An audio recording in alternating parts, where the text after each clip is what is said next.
What you see before you is a freshly baked loaf of homemade wholemeal bread. Pam Ayres the poet described eating this bread as like biting into a cornfield. Crusty on the outside, moist on the inside. Homemade bread is one of life's sheer luxuries that hardly costs anything. In fact, it's 60% cheaper to make it than to buy it in the shops. Now we're going to see just how easy it is to make it with these 3 simple ingredients. What you're going to need to make a quick wholemeal loaf is 100% strong wholemeal flour, fine salt, and some easy bake yeast. Fresh yeast is hard to find, and we just love the convenience of using this. You'll also need some hand-hot water, which means it needs to be hot, but not too hot that you can't hold your little finger in comfortably for a few seconds.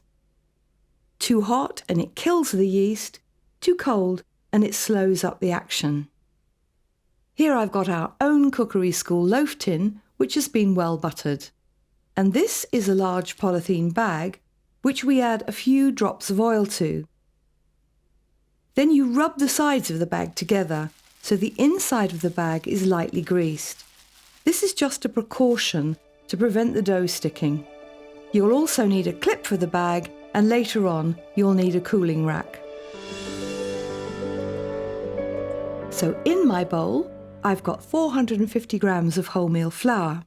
Next, I'm going to add a dessert spoon of fine salt, and this is followed by 2 teaspoons of easy bake yeast.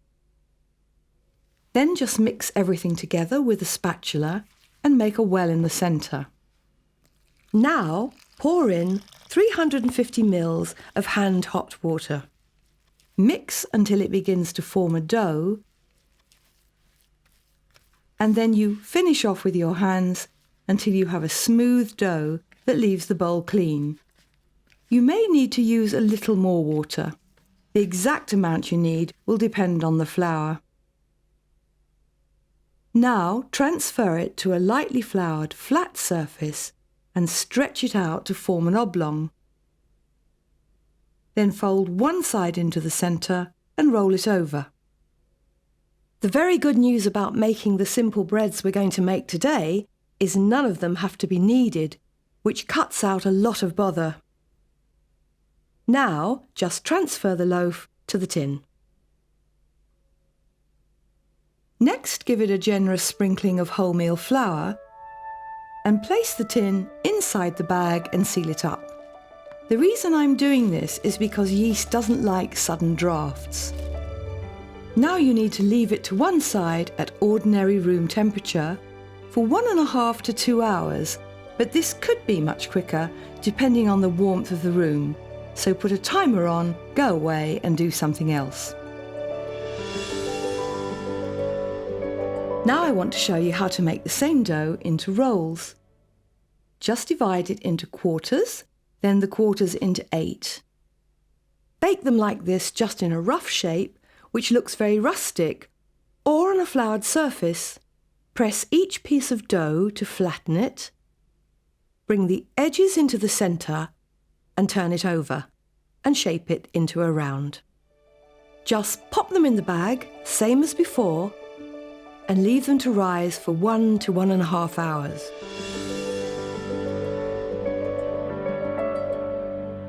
Now back to the wholemeal loaf. You can see the yeast has done its work, the dough has expanded and reached just above the top of the tin. So it's ready for baking near the centre of a preheated oven at 200 degrees or gas mark 6 and time it for 40 minutes. When the bread is cooked, slide a palette knife round and turn it out using a cloth or oven gloves to protect your hands. And then tap the bottom of the loaf with your fingers to check that it's cooked through. As you tap, you should hear a hollow sound.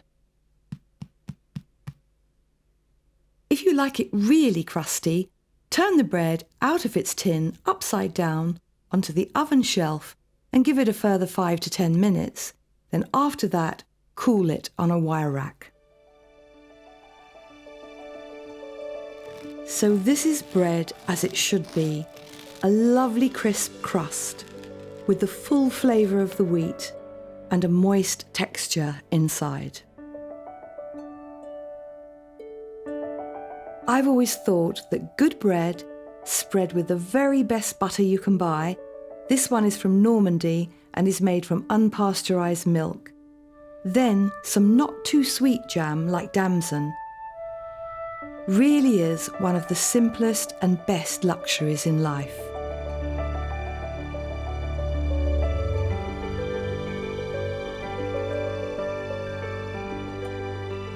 And here are the rolls.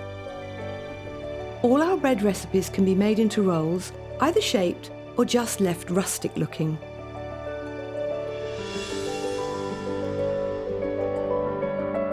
This is a mixture for a seeded loaf. This is exactly the same as the other loaf, but it's made with half wholemeal and half grain flour. In my bowl I have the wholemeal flour, salt and yeast, and to that I'm adding the grain flour. And now a wonderful mix of pumpkin, sunflower and poppy seeds. So this is exactly the same loaf, but with the added texture of different seeds.